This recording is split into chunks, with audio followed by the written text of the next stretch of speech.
najis dan hadas dengan tata cara yang telah disyariatkan oleh Islam. Nah, benar ya, kasih aplaus kepada dulu. Nah, baik, kita memasuki pada materi kita pada pagi hari ini, yaitu mengenai sholat berjamaah. Nah, ibu yakin semua anak-anak ibu ini pasti pernah melaksanakan sholat berjamaah. Ada yang tahu pengertiannya apa itu sholat berjamaah?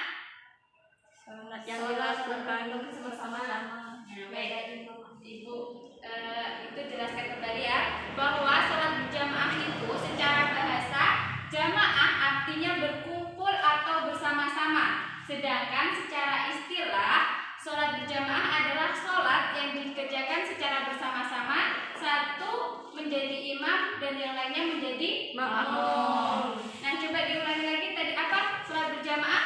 Sholat yang dilakukan secara bersama-sama, yang satu sebagai imam dan lainnya sebagai makmum. Nah, ya. Jadi sholat berjamaah ini paling sedikit dilakukan oleh 2 orang.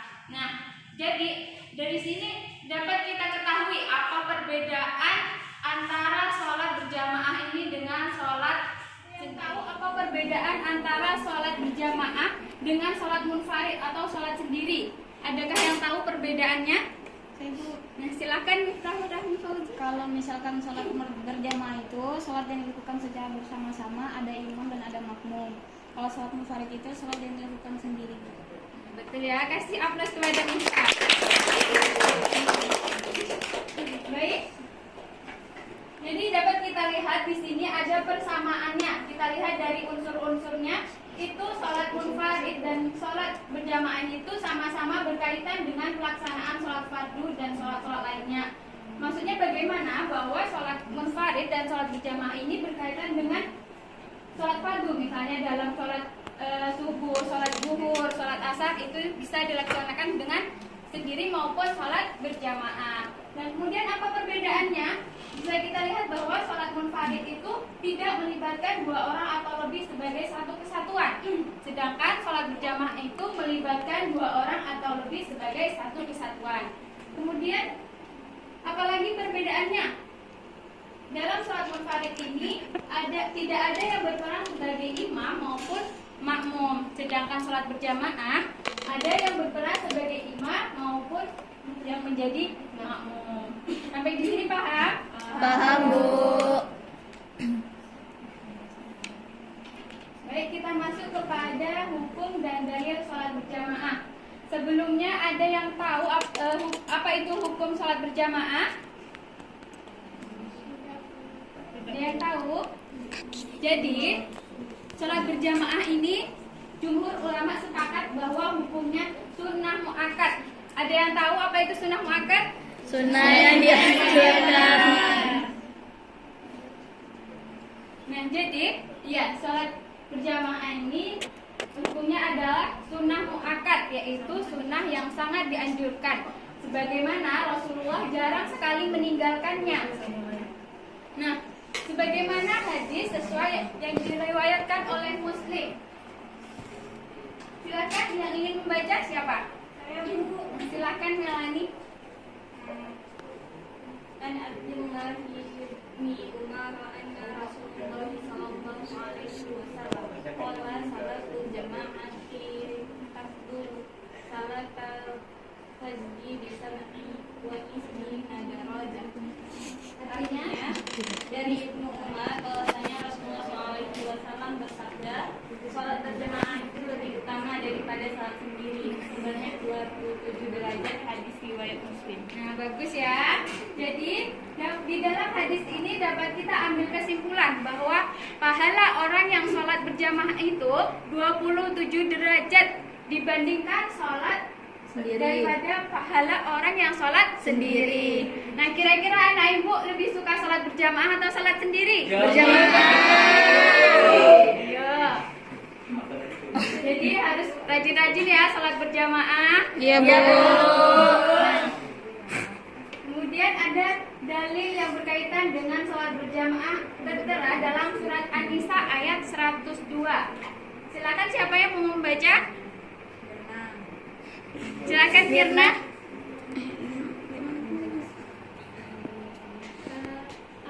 Mana nih si Mirna? Enggak, nah.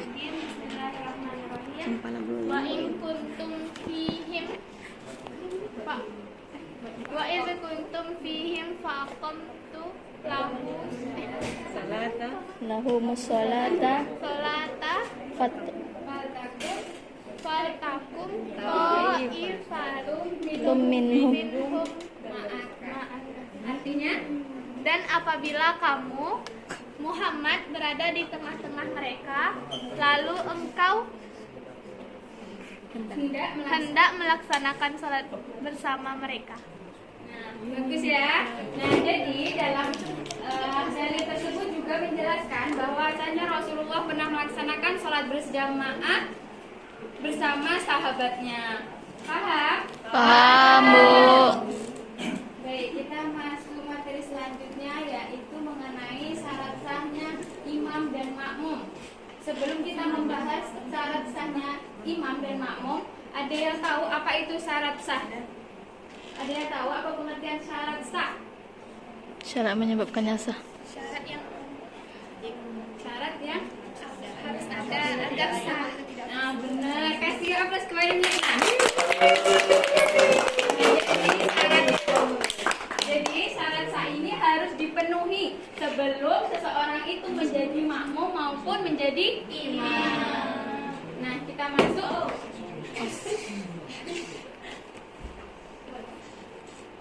Kita masuk yang pertama mengenai syarat-syarat sahnya imam. Yang pertama yaitu Islam. Jika diketahui imam adalah kafir, maka makmumnya harus mengulang sholatnya. Nah, jadi ketika seseorang ingin menjadi imam, harus dipastikan terlebih dahulu bahwa dia benar-benar orang yang muslim. Nah, jika seseorang non-muslim mengaku Islam, kemudian dia menjadi imam, maka sholatnya wajib diulang Kembali. Yang kedua, tidak hilang akalnya atau gila. Jadi maksudnya di sini adalah seorang imam itu hendaklah orang yang dalam keadaan berakal sehat, baik itu jiwanya maupun raganya. Karena apa? Bahwasanya imam itu adalah pimpinan kita dalam mengerjakan sholat.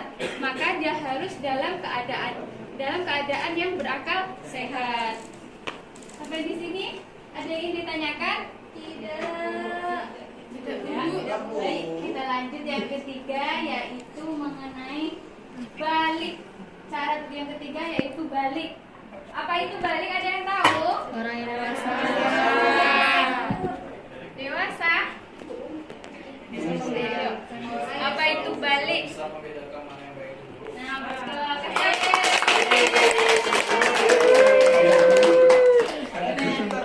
jadi seseorang yang balik itu tidak hanya sekedar dewasa, tetapi dia bisa membedakan antara yang hak dan yang batil, antara yang baik dan yang buruk. Nah,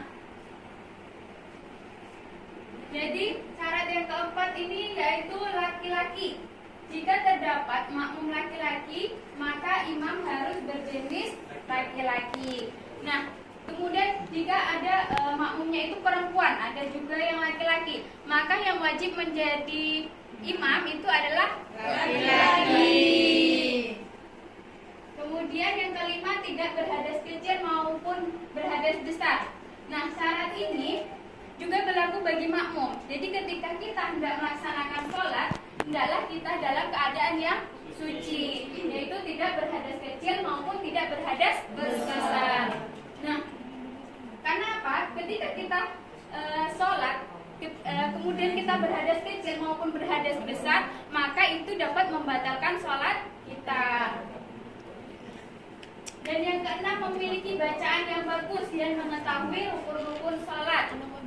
Nah, jadi maksud dari memiliki bacaan yang bagus ini tidak sekedar bagus, tetapi juga baik dan benar. Nah, kemudian mengetahui rukun-rukun sholat. Ini juga harus diketahui oleh para makmum maupun imamnya. Jadi kita sebelum melaksanakan sholat, tentunya kita juga mengetahui rukun-rukun sholat yang kita kerjakan. Nah, sampai di sini ada yang ingin ditanyakan?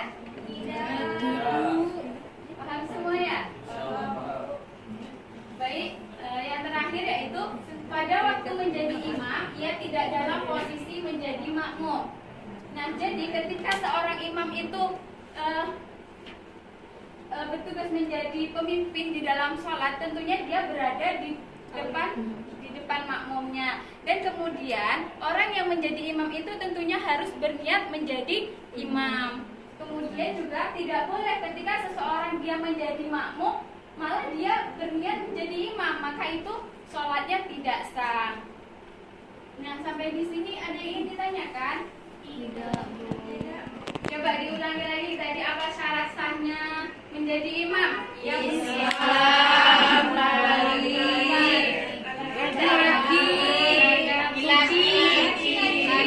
memiliki bacanya bagus. Coba satu orang ibu tunjuk ya, yang laki-laki dulu.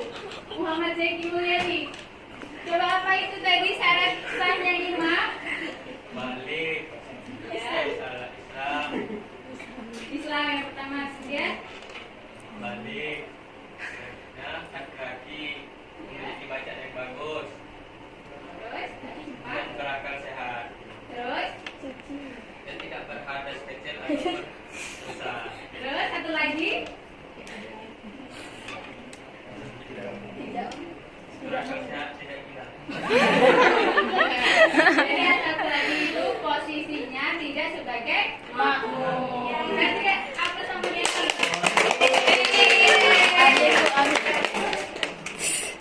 Bahaya. Baik, kita masuk materi sudah cukup. Baiklah, dari pembelajaran kita pada pagi hari ini, apakah ada yang bisa menyimpulkan? Nah, silahkan Nagila Mas Tera. Jadi Bu, sholat berjamaah itu adalah sholat yang dilaksanakan secara bersama-sama. Ada yang bertindak sebagai imam dan yang lainnya itu sebagai makmum. Sedangkan hukum dari sholat berjamaah ini adalah sunnah muakkad, yaitu sunnah yang sangat dianjurkan oleh Nabi, di mana Nabi hanya meninggalkan itu jarang meninggalkan. Ya, kasih aplaus kepada Nagila.